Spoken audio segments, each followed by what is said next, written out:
Here I have MG MS6 and let me show you how to change the instrument cluster brightness on this car. So, as you can see, to change the instrument cluster, you need to use the main screen, the infotainment system, and here let's swipe to the left to see the settings icon. As you can see, this is this gear icon. Let's just tap it. Now you've got access to all list of settings, and the first tab is the general, so this is the tab where we should be, and here you've got the cluster brightness, so it's like the first setting from all list. As you can see, here you've got the information. A different cluster brightness settings can be chosen for when the vehicle lights are on or off. The settings you choose in each light position will be memorized, so it's quite a useful thing that you can have different cluster brightness from the different light settings.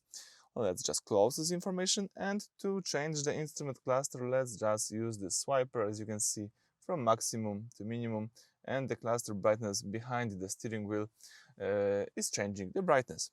So that's it. Thank you for watching. Please subscribe to our channel and leave thumbs up.